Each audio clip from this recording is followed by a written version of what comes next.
নবী বলেন, আনা খাতামুন নবিয়্যিন লা নাবিয়্যা বাদি, আমি হলাম শেষ নবী, আমার পরে আর কোন নবী আসবে না।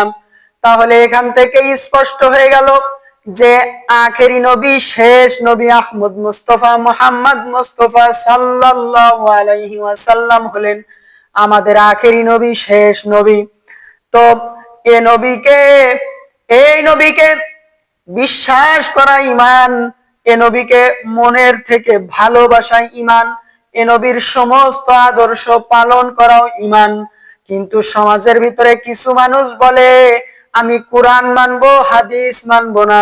কোরআন মানবে কিন্তু হাদিস মানবে না, বরঞ্চ বোঝা গেল সে মিথ্যুক জালিয়াত ছাড়া আর কিছুই নাই। কারণ পবিত্র কোরআনে আল্লাহ পাক রব্বুল আলামিন জানিয়ে দিলেন, মা আতাকুমুর রাসূলু ফাকুযুহু ওয়া মা নাহাকুম আনহু ফান্তাহু।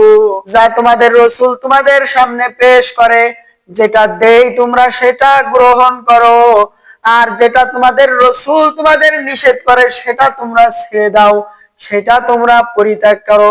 তাহলে এর দ্বারা বোঝা গেল যে ওই সমস্ত লোক জালিয়াত ছাড়া আর কিছুই হইতে পারে না, মিথ্যুক ছাড়া আর কিছুই হইতে পারে না।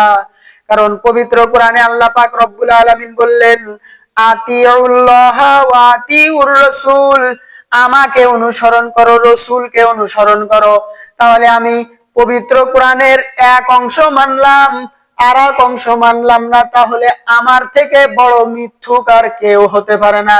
কারণ আমি বলছি আমি কোরআন মানি, অথচ পবিত্র কোরআনের ভিতরে থাকলো, পবিত্র কোরআনের ভিতরে রয়েছে আতিউল্লাহ ওয়া আতিউর রাসূল, আল্লাহকে অনুসরণ করো আর রাসূলকে অনুসরণ করো।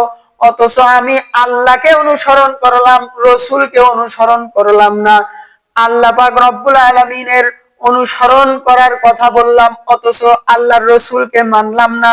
তাহলে আমি পবিত্র কোরআনের এক অংশকে মানলাম, অপর অংশকে মানলাম না।